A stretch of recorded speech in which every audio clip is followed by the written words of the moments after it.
Welcome back नाज़रीन। कल जो व्हाइट हाउस में हुआ है सदर डोनाल्ड ट्रंप और ज़ेलेंस्की की मुलाकात में, ये दूसरे जो ममालिक हैं उनके लिए भी एक चेक है। उनके लिए ये चेक है कि अमेरिका किस तरह से मामलात अपने आगे लेकर बढ़ रहा है, किस तरह से जारहाना पॉलिसीज़ अपनाई हुई हैं। अगर कुछ भी अमरीकी इंतज़ामिया की तरफ से प्रेशर आता है तो उसको कैसे बर्दाश्त किया जाएगा। हमारे साथ मौजूद हैं नईम हैदर पंजोता साहब तहरीक इंसाफ से, और हमें ज्वाइन किया असलम गौरी साहब ने, JUIF के रहनुमा हैं। खिलदास कोहिस्तानी साहब भी हमें ज्वाइन करेंगे। बहुत बहुत शुक्रिया आप तीनों मौजूद मेहमान ग्रामी का। स्टार्टिंग फ्रॉम यू खिलदा साहब, बड़ी मुबारक हो आपको, मिनिस्टर भी बन गए हैं। तो देखें आपने कि किस तरह से वो अमेरिका ट्रीट कर रहा है अपने इत्तेहादियों को, तो आप क्यों एक कॉल आई, किस तरह से करेंगे सर बर्दाश्त अगर प्रेशर आता है कि इमरान खान साहब को रिलीज किया जाए? देखें, पहली बात यह है कि जो ये यूक्रेन का मामला है, पाकिस्तान ने तो हमेशा दुनिया भर के अमन के लिए कोशिश भी की है और कुर्बानियाँ भी दी है। पाकिस्तान में दहशतगर्दी के खिलाफ अपनी कीमती जानों का 1 लाख के करीब हमने सिविलियन और हमारे अफवाज, हमारे सिक्योरिटी, हमने जो कुर्बानी दी है, मैं समझता हूँ दुनिया में किसी ने इस तरह नहीं दी है। हमने दुनिया के अमन के लिए, खित्ते के अमन के लिए किया है। पाकिस्तान की हमेशा ये पॉलिसी रही है, कोई जारियत नहीं होनी चाहिए कहीं पे भी। अगर कोई मामला आता है वो खुश असलूबी से हल होने जाए। जंगें किसी भी मसाइल का हल नहीं है। हमारे गजा में बर्बरियत है, जुल्म है। हमने हमेशा उनके अपने मुसलमान भाइयों के लिए आवाज़ उठाई है, कोशिशें की हैं दुनिया के तमाम फोरम में। कश्मीर में बर्बरियत है, जुल्म है। हमने हमेशा कोशिश की है उसका जो पुरअमन हल निकाला जाए और उन कश्मीरियों को जो है उनको अपनी हक दिया जाए। तो पाकिस्तान की वाज़ेह पॉलिसी है कि हम चाहते हैं कि इस मामले में न्यूट्रल हम हैं। यूक्रेन के मामले में हम कोई भी जंग के हम हामी नहीं है, किसी भी ठीक हो जंग गया के। सर, पाकिस्तान तो न्यूट्रल है, लेकिन अगर वो अमेरिका का प्रेशर आता है इमरान खान साहब के हवाले से, जो विल्सन जो है साहब वो ख़त भी लिख रहे हैं, ट्वीट्स भी आ रही हैं रिचर्ड गिरनेल की, तो किस तरह से विदस्टैंड करेंगे? आपको पता है कि बड़े they are very lethal right now. आप अगर उनको देखें कितना स्ट्रिक्टली उन्होंने ज़ेलेंस्की को डील किया है, किस तरह एग्रेसिवली वो अपनी पॉलिसीज़ पे इम्प्लीमेंट कराना चाहते हैं। एक भी कॉल आ गई, मेरा नहीं ख्याल कि आपकी जो हुकूमत है वो एब्सोल्युटली नॉट कह सकेगी। देखिए, मैं समझता हूँ कि अमेरिका एक सुपर पावर मुल्क है और वो उसकी बड़ी जिम्मेवारी है दुनिया में अमन और खित्ते के अमन के लिए, और उनका किरदार बड़ा अहम है। बात जहाँ तक इमरान खान की है, तो देखें, कोई भी पाकिस्तान एक खुद मुख्तियार मुल्क है और एक अपनी उसमें एक आइन है, एक कानून है। हम ना अमेरिका ने कभी भी इस तरह के मामलात में माजी में कभी डिक्टेट ऑफिशियली तौर पे किया है कि भाई ये कर दें वो कर दें। इमरान खान साहब एक कानूनी अगर बाहर आना है तो वो अदालती फैसलों से आना है, क्योंकि उन्होंने जो जुर्म किए उनके जी फैसले जो अदालतों से हुआ है, साहब उनका अदालतों ने किया है। जी। तो मैं नहीं समझता कि वो आस लगाए बैठे हुए। जो सवाल आपका है, PTI पहले कहती थी अमेरिका ने हमें साइफर का ड्रामा रचाया गया, पूरी जो है अमेरिका के खिलाफ कौम को भड़काने की कोशिश की गई, अवाम राइट। में इंतशार फैलाने की बात की गई, और फिर मकबूलियत भी उन्होंने अमेरिका के खिलाफ बातें करके हासिल की है। तो ये मैं मकबूलियत ये अब नईम हैदर कबूली। पंजोता से सवाल पूछ लेता हूँ सर। मकबूलियत के लिए आपने एंटी अमेरिका नारा लगाया, अब आप उससे उम्मीदें लगाए बैठे हैं कि कुछ ना कुछ हो जाएगा, कोई वहाँ से कॉल आई तो आपके लिए वो बड़े रिलीफ का बायस बनेगी। हुकूमत ये तमाम जो इल्ज़ामात भी है, उस ये तमाम चीज़ें जो हैं वो आप लोगों के हवाले से सवाल उठा रही है। देखिए, पहली बात तो यह है कि मैं एक शेर से इस बात का आगाज़ करना चाहूँगा, क्योंकि खिलदा साहब आए हैं। जो इख्तियार वली साहब ने शेर लिखा, ट्वीट किया, हम तो मजबूर वफ़ा हैं मगर ए जाने जहाँ, अपने आशिक से कोई ऐसा भी करता है। ये तो खुद बन गया उस काबीना का हिस्सा, लेकिन इख्तियार वली बेचारा, उसने मार भी खाई और वो दुखी। मैं तो पहले हमदर्दी का इज़हार करता हूँ, इख्तियार वली को भी फौरी तौर पर बनाना चाहिए इनको, क्योंकि इतनी बड़ी जो काबीना कर रहे हैं, 100 की तादाद कर दें या 200 की कर दें, तो ना इस तरह परफॉर्मेंस आपकी बेहतर हो सकती है, ना जो आपने चोरी की है उसको आप छुपा सकते हैं, ना ही मुल्क की कोई मईशत जो है वो इस काबीना से, बल्कि आप खजाने को ही लूटेंगे कि अवाम का पैसा जो है वो आप इन तमाम लोगों को बढ़ा बढ़ा कर दिए जा रहे हैं। दूसरी ये चीज है कि इमरान खान, देखें वो क्या कह रहा है कि मैं किसी सूरत भी डील के जरिए नहीं आऊंगा, अपने सिस्टम जो आईनी तरीकाकार है, अदालती निज़ाम है, उसके जरिए आऊंगा। आज हाशिम अब्बासी जिसने 6 रेंजर्स एहलकारों को कुचला था और वो फौत हो गए थे, उसकी आज जमानत हो गई है। ठीक है जी। अब इसका तल्लुक तरीके इंसाफ से नहीं है। अगर इसका तल्लुक तरीके इंसाफ से होता तो कभी भी जमानत ना होती, क्योंकि ये ब्यूरोक्रेट फैमिली है और मालदार फैमिली है और इसका पीटीआई से तल्लुक नहीं है, तो उसकी जमानत हो गई है।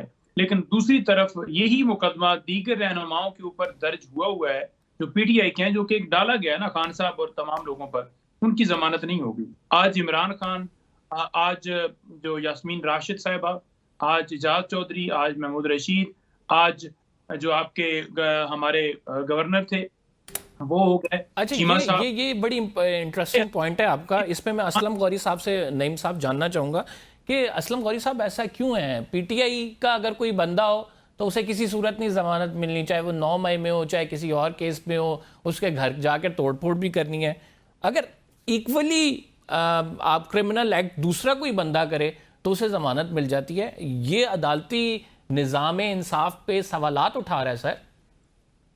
ये हमेशा से रहे हैं जी, आप किसी दौर में भी उठा लें, इसी तरह होता है। जो हुक्मरान हुकूमत में होते, जब हम अपोजिशन में होते हैं बड़ी अच्छी अच्छी बातें करते हैं, रूल ऑफ लॉ की बातें भी करते हैं, आइन की पासदारी की बात भी करते हैं, पार्लियामेंट की मजबूती की बात भी करते हैं। जब हम हुकूमत में होते हैं हमारी आंखों पे एक पट्टी बांधी चली जाती है और फिर हम उस पट्टी बंधी होती है, हमें पता नहीं होता क्या हो रहा है। ये तो हर हुकूमत में हुआ है, कोई नई काम नहीं हो रहा। सियासतदानों के साथ हर हुकूमत में होता आया है, और किसी हुकूमत को भी उठा लें, किसी भी हुकूमत को उठा लें 70 साल में, हर हुकूमत ने सियासतदानों को यही किया जो आज इनके सामने है। तो मैं समझता हूँ ये सारी चीजें हमें बैठ के तय करनी होगी। जब तक हम सब पार्टियां बैठ के जब मामला तय नहीं करेंगे, तो कल को अगर इनकी हुकूमत होगी, यही कुछ मुस्लिम लीग के साथ हो रहा होगा, या बिलावल साहब की हुकूमत होगी तो वो इनके साथ कर रहे होंगे। तो हम नहीं चाहते कि ये मामला जो हम चलाते आ रहे हैं, क्योंकि अब मुल्क इस वक्त उस स्टेज पे पहुंच गया है। आप कल देखें ना, पंजाब के बॉर्डर पे आके नौशहरा में क्या हुआ है, पंजाब तक तो पहुंच गया है दहशतगर्द ना आपका। अभी आप किस इंतजार में बैठे हुए हैं? आप कुछ क्या कर रहे हैं? आप ये मसाइल उसी वक्त पैदा हो रहे हैं जब अवामी नुमाइंदे जो हैं वो असम्बलियों में नहीं बैठे हुए और आवाम के मसाइल को वहाँ डिस्कस नहीं कर रहे हैं। और इसी यही वजूहत है। बलूचिस्तान में क्या वजूहत है आपके सामने है। तो अब हम मजीद इसको अफोर्ड नहीं कर सकते कि आंखें बंद कर लें और एक दूसरे पर तनकीद कर लें और वक्त गुजार लें, और वक्त को समझे कि कल को मेरी हुकूमत आएगी तो फिर मैं इतना दिनान नहीं बढ़ाऊंगा। ये बात नहीं होनी चाहिए जी। होनी सीधी सी चाहिए कि आज जो मैं उनके साथ कर रहा हूँ, कल को मेरे साथ होगा। और नून लीग के साथ भी हुआ है, बखुद पीपल्स पार्टी के साथ भी हुआ है। जब मेरी तहरीक चल रही थी तो जनाब जरदारी साहब तो दुबई में बैठे हुए थे बिलावल हाउस में, और मियां साहब जी खेलदास कोहिस्तानी साहब, आप समझते हैं कि ये जो है इसी तरह आप लोग जब ओपोजिशन में आएंगे तो यही चीजें आप लोगों के साथ भी दोबारा होंगी? ये समझते भी कि आप अपना रवैया बेहतर कर लें कि यार यही चीजें हैं जो रिपीट होती जा रही हैं, हम जब भी ओपोजिशन में आते हैं तो सियासी इंजीनियरिंग भी होती है, फिर हमें सियासी तौर पर निशाना भी बनाया जाता है, हम एटलीस्ट वो चीज़ें ना करें। लेकिन आपने कुछ नहीं सीखना मेरा ख्याल से। देखिए, पहली बात, हमने अपोजिशन इमरान खान की भी देखी है, मुशर्रफ की भी देखी है, बाकी माजी में भी देखी है। इमरान खान मैं समझता हूँ सिविलियन पहला जो डिक्टेटर था जिन्होंने आइन को भी तोड़ा, जिन्होंने अपोजिशन लीडर को भी जेल में डाला। डिक्टेटर तो ना कहें, इतना बड़ा लीडर है वो, अच्छी बात नहीं है। ये जेल में डाल दिया, झूठे केसेस इमरान खान ने बनाए। हमने कोई एक झूठा केस नहीं बनाया, हुकूमत की कोई ख्वाहिश नहीं। ये 9 मई किया हो या जो करप्शन के केसेस है, देखें हमने भी इन्हीं अदालतों में हमारे खिलाफ फैसले आए थे, इन्हीं अदालतों से हमें सुरखरू किया गया, रिलीफ भी मिला।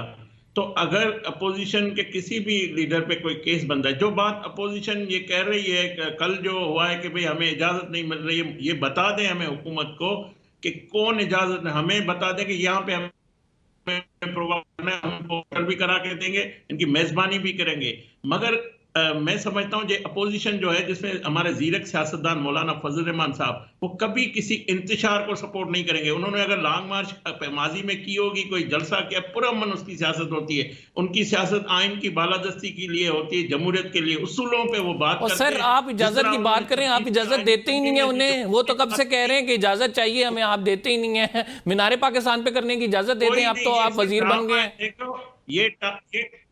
ये टांगा पार्टी जैसी अपोजिशन है जिनमें एक कमरे के लोग भी नहीं है, तो इनको कौन सी जगह नहीं ये टीवी पे आने के लिए। यार ये देखे ना, यूं ये ज्यादती होती है। कमरे के वो जब जलसा गाह पंडाल भर लेते हैं, वो तो आप लोगों को कहते हैं कि आपका जहां पे जलसा होता है वहां पे पूरा कमरा नहीं भर पाता है। आप सवाबी में इनको इजाजत दी, अपनी सूबाई हुकूमत है, सवाबी में हजारों लोग भी जमा नहीं कर सकते, लाखों की बात। ये नहीं मैदर साहब, अब आपके लिए मैदान खुला है। मैं यहाँ पे साथ है तो हमारे जो 2.5 टांगा पार्टी और कमरे की पार्टी है। नहीं मैदर साहब, आप लोग देखें, गिलदार साहब वो शहबाज शरीफ साहब फरमा रहे थे कि ये जितने लोग हमने बनाए हैं ना जी, वजीर मशीर बनाए हैं, इन तमाम लोगों की सलाहियत काबिलियत की बुनियाद के ऊपर बनाया है। और अगर झूठ बोलना काबिलियत है तो फिर अल्लाह ही हाफिज है इस मुल्क का। कि कितनी जो है, मैं अब इनके हवाले से अल्फाज नहीं इस्तेमाल करना चाहता, लेकिन देखें जो इस वक्त मुल्क के अंदर किया गया है, पर्चे हों, गिरफ्तारियां हों, छापे हों, अगवा हों, प्रेस टॉक्स हों, मीडिया के नुमाइंदगान के ऊपर पाबंदी, उनको ऑफर किया जा रहा है, पीक एक्ट लाया जा रहा है, 26वीं तरमीम के तहत अदालतें खत्म कर दी गई हैं, मुल्क के अंदर नाइंसाफी जो है वो उसको जितना तूल दिया गया है उसकी कोई मिसाल मिलती है सही? 75 साल दौरे जब से पाकिस्तान बना है उससे लेकर आज तक इस सारे टेन्योर के अंदर क्या इस तरह पहले कभी हुआ है? किसी डिक्टेटर के दौर में भी ऐसा नहीं हुआ जो आज हो रहा है। नंबर 2 बात ये रहेगी कि इमरान खान के दौरे हुकूमत में कोई पॉलिटिकल विक्टिमाइजेशन नहीं। इमरान खान ने किसी पे सियासी मुकदमा नहीं बनाया। एक मुकदमा मकसूद चपड़ासी वाला, वो तौबा कर रहे हैं, कानों को पकड़ लिया है उन्होंने। अल्लाह अकबर। ये पंजोता साहब वो कह रहे हैं कि ये खुदा का नाम नहीं, ये क्या कर रहे हैं आप? जी मैं ये कह रहा हूँ कि 2017 में बदयांती की बुनियाद के ऊपर नवाज शरीफ साहब को फारिग किया गया था।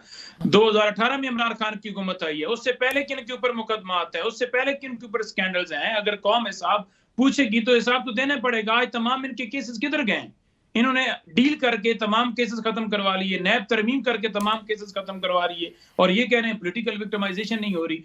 इमरान खान के ऊपर दर्ज मुकदमा जो 2014 में करने के ऊपर एफआईआर दर्ज थी, वो आज के मुकदमा चल रहे हैं। उन्होंने अपने दौरे हुकूमत में इतना जी, मैं असलम गौरी साहब से रिमार्क्स लूंगा और उनसे जानना ये चाहूंगा कि सर फिर क्या फैसला है, आएंगे पीटीआई के साथ या नहीं आएंगे अगर तहफुजात दूर नहीं किए गए आपके? तो देखें, हम अपोजिशन इत्तेहाद के बनाना चाहते हैं और बिल्कुल हम इसमें बिल्कुल एक कदम भी पीछे नहीं हटे। लेकिन फिर भी मैं वही बात फिर अर्ज करूंगा कि हमें पहले ये तो सोचना है कि ये इत्तेहाद के मकासद क्या हैं।